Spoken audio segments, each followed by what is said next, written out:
আজকের সাবজেক্টে আমরা সাপ্লাই পড়ব, ইকোনমিক্সের supply. Supply is some willingness to sell the goods at a given price. আমি বলছি সাপ্লাই মানে 10 কেজি সাপ্লাই, 50 কেজি সাপ্লাই নয়। 50 কেজি সাপ্লাই করতে মার্কেটের যে পার্টিসিপেন্টস আছে, they are willing to supply that, willing to sell that goods. তখন এই ডেফিনেশন ওয়াইজ বলছে the amount of a particular commodity, বল জোরে জোরে বল, the seller or producers prepare to sell, তার মানে কি হচ্ছে, হ্যাঁ বল, তার মানে কি হচ্ছে, ready to sell, willing to sell. He is now ready to sell at a fixed price and at a fixed time is called supply. Fine.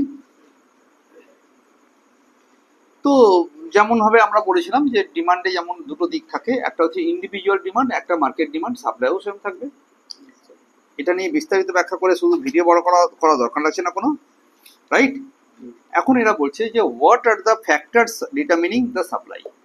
Supply যদি হয় আমি এই দামে কত সাপ্লাই করতে চাই, আমি এই দামে কত, সেটা ডিপেন্ড করছে যে এই দামটা কত। আরে আমি কি বললাম বাংলায় বল, আমি এই দামে how much amount I want to sell or I am prepared, I want to sell, no doubt, prepare দরকার লাগছে না, I want to sell at a given price।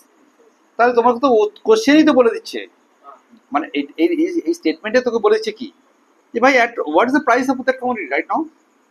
যদি আমার কাছে প্রাইস বেশি থাকে তাহলে আমি নিশ্চয়ই বেশি সাপ্লাই করতে চেষ্টা করবো, নর্মাল প্রাইসের থেকে বেশি প্রাইস আছে তাহলে বেশি প্রাইস বিক্রি করতে চেষ্টা করবো। এক নম্বর পয়েন্ট। তাহলে point number 1 is price of the commodity. Clear?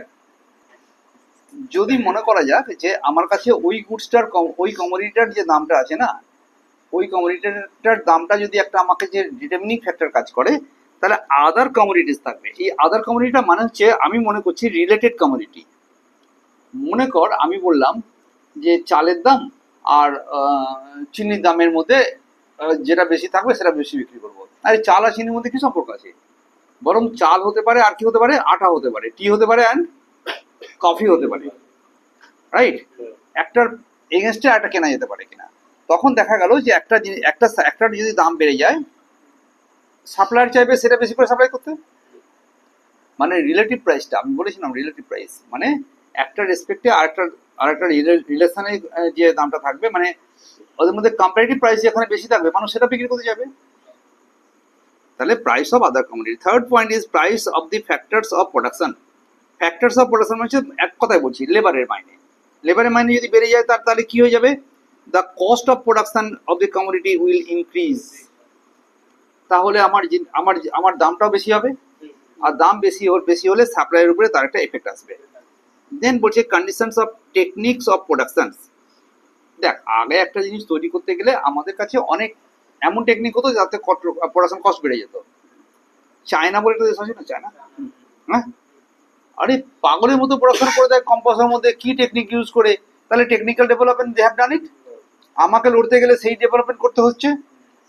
তাহলে আমার কাছে যদি টেকনিক অফ প্রোডাকশনের মধ্যে চেঞ্জ আনতে পারি, তাহলে আমি কি করতে পারি, আমি কম দামে তৈরি করতে পারবো, এবং তার উপরে ডিপেন্ড করে আমার প্রাইস ফিক্সিং হবে এবং সাপ্লাইটা তার উপর ডিপেন্ড করবে।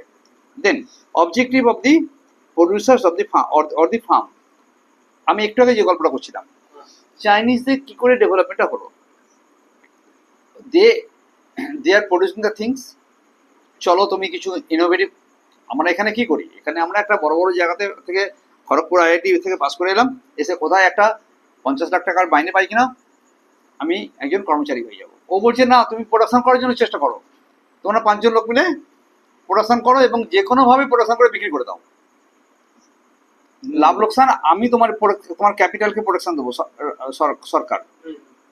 তখন কি হলো, ফার্ম চাইছে মোর অ্যান্ড মোর সেল। ওরা কি চাইছে? আজকেও 4টে কেমিক্যালের উপরে India government anti dumping duty চালু করেছে। অ্যান্টি ডাম্পিং মানে হচ্ছে ডাম্পিং মানে কি জানিস? প্রোডাকশন করো, এসে অন্য দেশে বিক্রি করে দাও। তোমার দেশে যদি 15 টাকা দিয়ে তৈরি করতে পারো, আমি ওটা মার্কেটে 11 টাকায় বিক্রি করে দেবো, যা। তাই তোমার দেশে 15 টাকার ইন্ডাস্ট্রি নষ্ট হয়ে যাবে। তখন আমরা কি করি, অ্যান্টি ডাম্পিং ডিউটি চালু করি। গল্পটা বোঝা যাচ্ছে না? তাহলে আমার ফার্মের অবজেক্টিভটা কি, বেশি করে বিক্রি করে ফেলা না বেশি করে প্রফিট করা? যদি বেশি করে প্রফিট করে দামটা বেশি রাখবে, আর বেশি করে বিক্রি করতে গেলে, সাপ্লাই করতে গেলে তার উপর ডিপেন্ড করে সাপ্লাই মার্কেটে ডিপেন্ড করে। একদম ক্লিয়ার? এরা কি বলছে, এটা to maximise profit or to maximise sale বা সাপ্লাই। এরপরে কি বলছে, কনসেপশন রিগার্ডিং ফিউচার প্রাইস। সাধারণ কথাবার্তা, যদি মনে হয় কালকে ভাই জিনিসটার দাম আরো বেড়ে যাবে, তাহলে আজকে সাপ্লাই করবো না, এই জন্য বেশি পড়তে হয় কেন? তাহলে সাপ্লাইয়েরও কোনো ফাংশন পাওয়া যাবে। ফাংশন মানে কি, রিলেশন। তো সাপ্লাই কি কি, ওই যেগুলো একটু আগে বললাম ওইগুলো ডিপেন্ড করে সাপ্লাইটার মধ্যে কি রিলেশন আছে। আবার বলি, এই ডান দিকের সঙ্গে বাঁ দিকের রিলেশন। রাইট সাইড যে আইটেমগুলো আছে এটাকে বলা হয় ভ্যারিয়েবল ফ্যাক্টরস, আর এটাকে বলে ডিপেন্ডেন্ট ফ্যাক্টরস। তা your supply is dependent upon that. এদের মধ্যে কোনো রিলেশন আছে কিনা, এটা বাড়লে ওটা বাড়ে কিনা, এটা বাড়লে এটা কমে যায় কিনা, সেই রিলেশনশিপের উপর চিন্তা করে সাপ্লাই অফ এ কমোডিটি হবে x, price of the commodity হবে এক্স, P0 হচ্ছে price of other commodity, price other factors of production, উপরে যেগুলো বললাম সেইগুলোর উপরে আমি রাইট সাইড আর লেফট সাইড লিখলে সাপ্লাই ফাংশন পেয়ে যাবো। এটা নিয়ে বেশি বাড়িয়ে লাভ নেই। ঠিকঠাক আছে? বোঝাচ্ছে না? কারোর কাছে বই না থাকলে সে এখান থেকে স্ক্রিনশট নিয়ে পড়বে, রাইট? ওই জন্য দেখিয়ে রাখছি একবার। তা ডিমান্ডে যেমন ল ছিল তেমনি সাপ্লাইও ল এলো। কি হলো? ল কি রে? হজ বড় ল, এরকম ল মানে রুল। আমি বাড়লে তুমি বাড়ো, সেটা হলো সাপ্লাই ল। আমার নাম প্রাইস আর তোমার নাম হচ্ছে সাপ্লাই, তাহলে আমি বাড়লে তুমি বাড়ো, রাইট? তাহলে এখানে বলছে price of other commodity, price of other commodity, price of other factors of productions, technique of productions, time, etc. remaining constant. The supply of any commodity is increased as the price of the commodity is increased, and supply of the commodity decreased as the price of the commodity is decreased. আমি কমলে তুমি কমো, আমি বাড়লে তুমি বাড়ো, এমন condition থাকে। এই ক্ষেত্রে every curve in the economics, যেখানে দুজনের মধ্যে পজিটিভ রিলেশন আছে, সেখানে কার্ভটা আপওয়ার্ড স্লোপিং হবে। আর যেখানে আমি বাড়লে তুমি কমো, তার মানে একটা মাইনাস একটা প্লাস আছে, উপরে মাইনাস তলায় প্লাস, তাহলে কি হয়ে যাবে, নেট রেজাল্ট মাইনাস না প্লাস, তার মানে স্লোপ নেগেটিভ হবে। কি হবে? একটা কার্ভের স্লোপ নেগেটিভ হবে। আর যে জানে যে স্লোপের উপর ডিপেন্ড করে কার্ভটার আপওয়ার্ড হয় বা ডাউনওয়ার্ড হয়। তো দেখা যাক সাপ্লাই কার্ভ তার মানে কি হয়। ঠিক আছে না ঠিক নেই? বোঝাচ্ছে কথাটা আমার? সাপ্লাই কার্ভ এরকমই হবে, আপওয়ার্ড স্লোপিং। এদিকে সাপ্লাই দেখানো হলো, এদিকে প্রাইস দেখানো হলো। আগে P1 প্রাইস ছিল, তখন এত সাপ্লাই হলো, বাজারে হেভি ডিমান্ড হয়েছে। সেদিনকে ছিল ওই, হ্যাঁ তুই ওইটাই ভাবছিস তো, মানে আপনি এই কদিন আগে ছিল তো তাই বললাম, জামাই ষষ্ঠী, সেদিনকে হেভি ডিমান্ড মার্কেটে। তখন কি হলো, প্রাইস বেড়ে গেছে, মানুষ সাপ্লাই বাড়িয়ে দিয়েছে। একদম অত্যন্ত সরল সত্যি কথা। যেদিনকে দেখবি দাম বেশি আছে সেদিনকে মার্কেটে মালটাও বেশি আছে, দাম কমে গেলে মাল সাপ্লাই কমে যায়, রাইট? এই যে বাড়লো, এই এ পয়েন্ট থেকে বি পয়েন্ট থেকে এ পয়েন্টে গেলাম, তাহলে এই লাইনটা যোগ করলাম, এরকম অল দ্য পয়েন্ট যোগ করলে আমরা সাপ্লাই কার্ভ পাবো এবং সেটা আপওয়ার্ড রাইজিং হবে। একদম ক্লিয়ার? এই হলো আমার সাপ্লাই কার্ভের গল্প, যেখানে বলা হলো সাপ্লাই কার্ভ কি জিনিস। লাগলে কেউ এখান থেকে পড়বে, লাগলে কেউ পজ করে দিয়ে পড়ো, স্ক্রিনশট নিয়ে পড়ো, whatever you like, right? Clear? এগোচ্ছি আমি। তাহলে কি কি পড়লাম? হোয়াট ইজ সাপ্লাই পড়লাম, দেন বললাম what are the determinants of supply, then আমরা কি পড়েছি, সাপ্লাই ফাংশন কি জিনিস, তারপরে কি পড়েছি বল, হ্যাঁ, ল সাপ্লাই, তারপরে বললাম সাপ্লাই কার্ভ আপওয়ার্ড রাইজিং হয় এবং কেন। এবার প্রশ্ন ছিল, ওইটা তো আপওয়ার্ড রাইজিং হলো, তা ভাই কেন, ওয়াই আপওয়ার্ড রাইজিং? এত কষ্ট করে স্যার কি বলছেন, একটা বাড়লে ওটা বাড়লো, এই তো বললেন যে slope is positive and the curve having a positive slope must be upward rising. কোনো অপশন নেই। একটা কার্ভ যদি এরকম হয় যেখানে স্লোপটা, তাহলে কার্ভ আপওয়ার্ড রাইজিং বা ডাউনওয়ার্ড, এটা কিসের উপর ডিপেন্ড করে? Slope of the curve, slope of the curve. Mathematically it is slope of the curve. একে ইংলিশে বলে গ্রেডিয়েন্ট। স্লোপকে কি বলে? গ্রেডিয়েন্ট। নোটেশন ওয়াইজ একে এম বলে। তাহলে স্লোপ মানে কি বললাম? স্লোপ মানে এম মানে গ্রেডিয়েন্ট। আরো সহজ করে বলি, y2 minus y1 by x1 by x1 minus x1, এটাকে বলে স্লোপ। এই স্লোপটার মধ্যে উপরে যদি মাইনাস নিচে প্লাস মানে নেগেটিভ স্লোপিং, উপরেও প্লাস উপরে নিচেও প্লাস, তার মানে upward sloping. This is my upward sloping curve. প্রশ্ন ছিল এটা তো আপওয়ার্ড স্লোপিং হলো, কিন্তু কেন এটা আপওয়ার্ড স্লোপিং হলো তার ইকোনমিক্স ব্যাখ্যাটা কি, রাইট? তার মধ্যে 1 নম্বর পয়েন্ট বলছে ল অফ ডিমিনিশিং রিটার্নস। ওখানে কি ছিল? Law of DMU, diminishing marginal utility was the cause for downward sloping of the demand curve, right? একদম ক্লিয়ার। এখানে কি বলছে?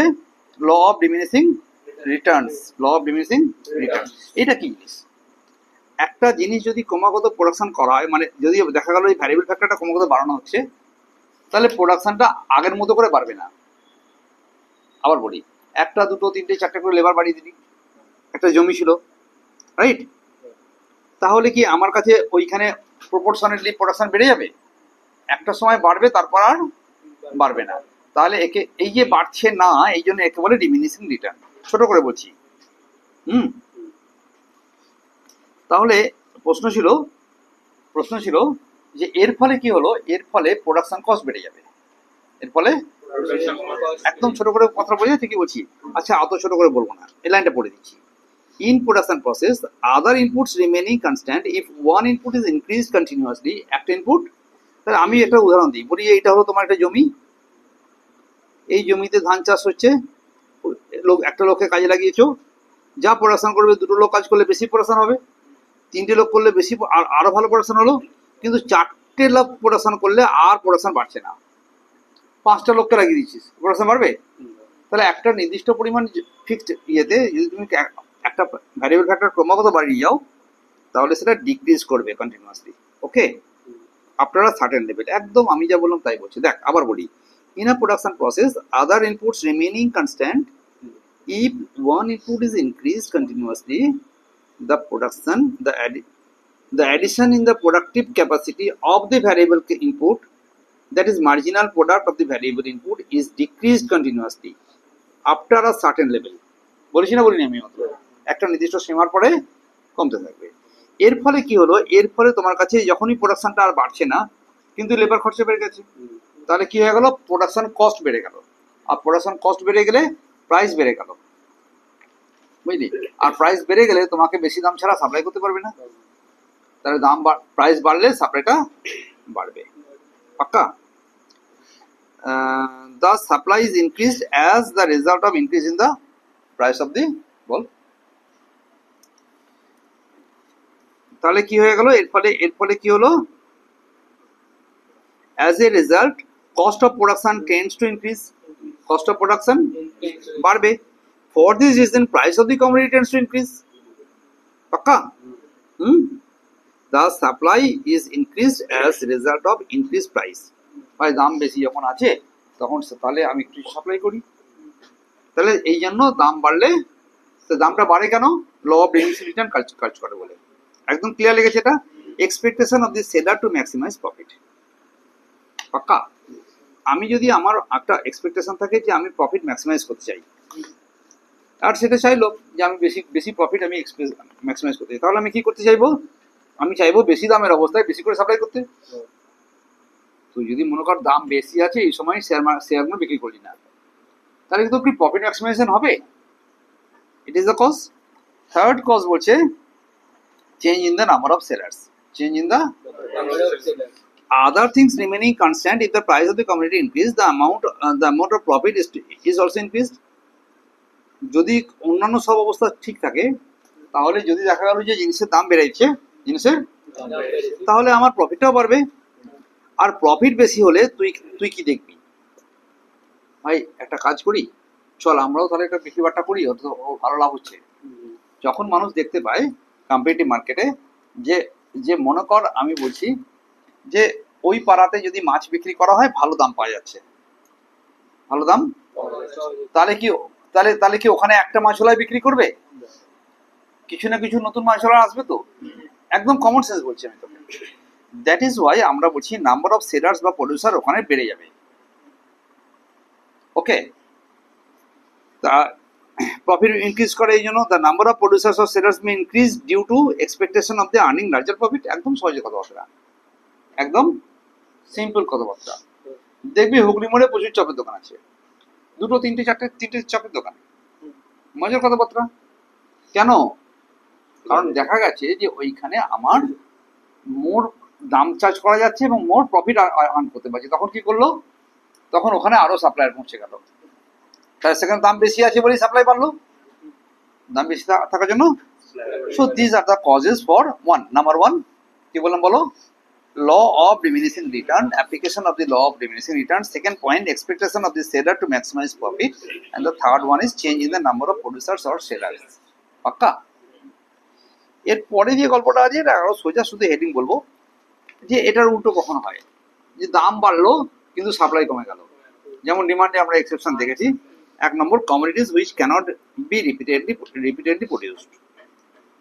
মনে কর এমন কিছু জিনিস আছে যেটা একবার তৈরি, মানে প্রোডাকশনটা একবার করার পরে আর প্রোডাকশন করা যাচ্ছে না, সেক্ষেত্রে আপনি দাম বাড়লে সাপ্লাই করবো কি করে ভাই? মনে কর এখন কি বলছি, মনে কর এখন হিমসাগর আমের দাম বেড়ে 80 টাকা কেজি হয়েছে, একদম প্র্যাকটিক্যাল বলছি, কদিন আগে আমি 30 টাকা দিয়ে কিনেছি, তাহলে এখন তো ভাই দাম বেড়েছে, তাহলে মোর অ্যান্ড মোর হিমসাগর এনে দিয়ে দাও মার্কেটকে। Can it be possible? No, because of that you can't get হিমসাগরম রাইট নাও। আরে হিমসাগরম কে প্রডিউস করে? হিমসাগর গাছ গাছ করে, হিমসাগর, ইউ নিড হিমসাগর গাছ টু প্রডিউস হিমসাগর, তা ওই তো প্রডিউসার নিতে পারছে না, তখন কি হবে? এটা বলছে যদি তুমি রিপিটেডলি পলিসি না করা যায় তাহলে তাহলে আমি দাম বাড়লেও সাপ্লাই বাড়তে পারছি না। ওকে, লেবার মার্কেট দারুণ মজার ব্যাপার। লেবারকে বললাম তুই 8 ঘন্টা কাজ কর, তোকে 400 টাকা মজুরি দেবো, 600 টাকা মজুরি দেবো। তারপর বললাম আরো 8 ঘন্টা কাজ করলে তাহলে এবারে 600 নয় 800 টাকা মজুরি দেবো। লেবার দুটো 8 ঘন্টা কাজ করে দিল, লেবার তুই 3 নম্বর আর 8 ঘন্টা কাজ কর, তোকে আমি 3000 টাকা মজুরি দেবো। বলো মরে গেছি না আমি? লেবার কি বললো? I have already diet. ভাই মারা যাবো না, একে বলে ব্যাকওয়ার্ড বেন্ডিং লেবার সাপ্লাই। কি বললাম, ছোট করে বললাম, ব্যাকওয়ার্ড বেন্ডিং মানে লেবার কাপটা একসময় বাড়তে বাড়তে, এটা যদি লেবার কাপ হয়, এটা একসময় বাড়তে বাড়তে একটা জায়গাতে যাওয়ার পরে লেবার আর সাপ্লাই করবে না, সে লিজার চাইবে। সে কি চাইবে? সে লিজার চাইবে যে আমাকে ভাই একটু রেস্ট দাও, আমি সবসময় কাজ করে যাবো নাকি? সো লেবার মার্কেটেও দেখা গেছে মোর অ্যান্ড মোর দাম যদি দিয়ে দাও তাহলে প্রচুর লেবার, কিন্তু ওই লেবার সাপ্লাইটা কিন্তু একটা জায়গা থেকে স্যাচুরেট করে যাবে। না না, দাম বেশি মানেই যে সব লোক কাজ করতে আসবে, সব লোকেরা নাওয়া খাওয়া সব কিছু ভুলে গিয়ে কাজই করে যাবে। It is not possible, right? This is labour market মে আমরা দেখি যে সাপ্লাই রুলটা ফেল করে। আনাদার পয়েন্ট ইজ দেয়ার, এ বলছে কিনা sell under economic distress or acute poverty. মনে কর আমার একটা জিনিসের মানে আমার খুব টাকা দরকার হয়ে পড়েছে, আমার খুব অ্যাকিউট ডিস্ট্রেস কন্ডিশন আছে যে আমার I need money at any cost. সেদিনকে কি আমি বসতে পারবো কবে দাম বাড়বে বিক্রি করবো? তাহলে সেখানে দাম কমে গেলেও বিক্রি করতে হয়, দাম কমে গেলে সাপ্লাই বাড়লো আন্ডার অ্যাকিউট পভার্টি বা আন্ডার ইকোনমিক ডিস্ট্রেস বা ফিনান্সিয়াল ডিস্ট্রেস কন্ডিশনে। মানুষের অবস্থা যদি কোনোদিন কোনো খারাপ অবস্থার মধ্যে পড়ে তখন সে পুয়ার পিপল কি করে, এর একটা কথা বলেছে, উদাহরণ দিয়েছে। Poor Indian farmers at the time of harvesting ওরা কি করে? মাল বিক্রি করে দেয়। ভাই আমাকে তো এক্ষুনি সার আর জলের দাম দিতে হবে, কথা বুঝলি? তার জন্য কি করতে হলো, সে অনেক কম, তখন যে প্রোডাকশন হলো তখন দাম কম, তাও বিক্রি করে দিল। Realisation of the sellers regarding future price, right? দাম কমে গেছে, ভবিষ্যতে আরো কমে যেতে পারে, তখন বেশি বেশি করে বিক্রি করে দেবে, যেটা শেয়ার মার্কেটে হয়। দাম কমছে, কালকে আরো দাম কমে যাবে, সেই জন্য সকালের থেকে দুপুর 2টোর সময় দাম কমে গেছে, তখন আরো বিক্রি করে দেয়। Okay, so this are the exception of supply law, fine? এটা হচ্ছে exception of supply law, right? যেমনটা আমরা দেখেছিলাম যে চেঞ্জ ইন কোয়ান্টিটি ডিমান্ডেড একটা জিনিস ছিল আর চেঞ্জ ইন ডিমান্ড একটা ছিল, তেমনি এখানেও এই সেম জিনিসটা থাকবে। চেঞ্জ ইন কি বললাম, সাপ্লাইয়ের দুটো সেন্স আছে, একটা হচ্ছে change in quantity supplied, change in quantity supplied, আর কি থাকবে একটা change in supply, change in. তাহলে এখানেও জানতাম আমরা যে এটা কি করে, এটার এটা function of price of x এর উপর ডিপেন্ড করেছিল। তাহলে যেখানে প্রাইসের উপর ডিপেন্ড করে সাপ্লাই আপ অ্যান্ড ডাউন করে তাকে বলে চেঞ্জ ইন কোয়ান্টিটি সাপ্লাই। তাহলে সেখানে নিশ্চয়ই সাপ্লাই কার্ভটা এরকম দেখতে হয়, সাপ্লাই কার্ভটা এরকম দেখতে হলো, এবং একটা সাপ্লাই কার্ভ ধরে আমরা আমরা কি করব, আপ আর ডাউন করব। একবার উঁচু দিকে যাবে, একবার অ্যালং দ্য লাইন, হ্যাঁ অ্যালং দ্য সাপ্লাই কার্ভ এটা হবে, রাইট। এটা হচ্ছে চেঞ্জ ইন কোয়ান্টিটি সাপ্লাইড। তো যে পয়েন্টগুলো এখানে বলছিলাম সেটা ওরা সেই পয়েন্টগুলো বলছে যে এখানে একটা আমি একবার পড়েও দিই, তাহলে তো সুবিধা হবে, ওইভাবে বলে তো হয় না। According to the law of supply, according to the law of supply কি বললো দেখা যাক, হ্যাঁ according to the law of supply other commodities, price of other commodities, price of the factors of production, techniques of production, time etc. remaining constant, সব কিছু constant হয়ে গেল। The supply of any commodity is increased, কোন কিছু supply বাড়বে as the price of the commodity increase, price বাড়লে আমার সাপ্লাইও বাড়বে, and the price এবং কমলে সেটা কমবে, ঠিক আছে। তার মানে এটা ওয়ান পয়েন্ট থেকে আনাদার পয়েন্টে অসিলেট করবে, আপ অ্যান্ড ডাউন করবে, পাক্কা। এটা মুভ করবে, এটাকে বলে মুভমেন্ট অ্যালং দ্য, আমার মনে পড়ছে লাইনটা, এখানে বলে মুভমেন্ট অ্যালং দ্য, হ্যাঁ বল মুভমেন্ট, একে বলে মুভমেন্ট। তাহলে চেঞ্জ ইন সাপ্লাই কি হবে? চেঞ্জ ইন সাপ্লাই দিয়ে প্রাইস রিমেন কনস্ট্যান্ট, এখানে প্রাইস রিমেন চেঞ্জ ভ্যারিয়েবল, এখানে প্রাইসটা কনস্ট্যান্ট করে দাও, আদার ফ্যাক্টরসগুলো কাজ করলে তখন আমরা বলবো এই হলো সাপ্লাই কার্ভ, এরকম হবে, আবার এদিকে যাবে এদিকে যাবে, এরকম করে বাড়বে, চেঞ্জ হবে, ওকে বলে চেঞ্জ ইন সাপ্লাই। এবং এক্ষেত্রে মুভমেন্ট হবে না, এক্ষেত্রে কি হবে, শিফটিং হবে, কি হবে, এটাকে বলে শিফটিং, যারা জুম ইন করে একে বলে শিফটিং। তাহলে শিফটিং কখন হয়? Change in supply. মুভমেন্ট কখন হয়? মুভমেন্ট মানে কি বলেছিলাম, মুভমেন্ট অ্যালং দ্য কার্ভ, হ্যাঁ। শিফটিং হবে either rightward, either rightward or leftward, right.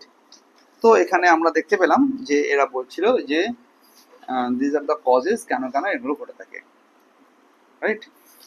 যে causes for change in quantity ডিমান্ডের জন্য একটা ছিল ল অফ ডিমিনিশিং রিটার্ন, যেটা বললাম সেটা, expectation of the seller to maximise profit, আর change in the producers or sellers, পাক্কা। আর চেঞ্জ ইন সাপ্লাই কথা এই মতো বলে দিয়েছি আমি, যদি প্রাইসটা কনস্ট্যান্ট কি থাকবে বলো, not only on price of the quantity but also depends on the other factors, তখন সেখানে যে চেঞ্জটা হয় সেটা, এবং তার থিওরিটা এখানে বলে দিই, এটা বলে দিচ্ছি এখানে, রাইট। আর সেক্ষেত্রে যদি কেউ বলে, কোশ্চেনটা ঘুরিয়ে বলে যে তুমি বলো তো চেঞ্জ কেন চেঞ্জ ইন সাপ্লাই হয় না, because of that price of other commodity, price of other factors of productions, হ্যাঁ conditions for technique for productions, এগুলো চেঞ্জ হলে এটা হয়, রাইট। নেক্সট বলছে ইন্ডিভিজুয়াল থেকে মার্কেট সাপ্লাই, এটা পড়া থেকে না পড়া হলো, একজন লোকেরটা যদি 30 কেজি হয়, তাহলে এরকম হয় 10 জন লোক থাকলে যোগ করে দাও, পেয়ে যাবে মার্কেট সাপ্লাই। বাট কোশ্চেনের জন্য কোনো কোনো সময় ইম্পর্টেন্ট হয় যে মার্কেট সাপ্লাই কাকে বলে, না আমি একজনের সিরিয়াল বানাবো, তারপর আরেকজন বানাবো, তারপর সবারটা যোগ করলে কি পাওয়া যাবে, যেখানে এরটা এত ওরটা এত যোগ করলে মোট মার্কেট সাপ্লাই হবে, clear. This is nothing but, খুব বড় কিছু না, কোশ্চেনের জন্য বলে যে ইন্ডিভিজুয়াল থেকে তুমি কি করে মার্কেট সাপ্লাই বানাবে। তো শোনো, এই একটা সাপ্লাই কার্ভ ছিল, তারপরে এই একটা সাপ্লাই কার্ভ ছিল, অ্যাড করো, নতুন সাপ্লাই কার্ভ পাবে, খুব ইজি টাইপের পড়া, একবার পড়ে নেবে, ওকে।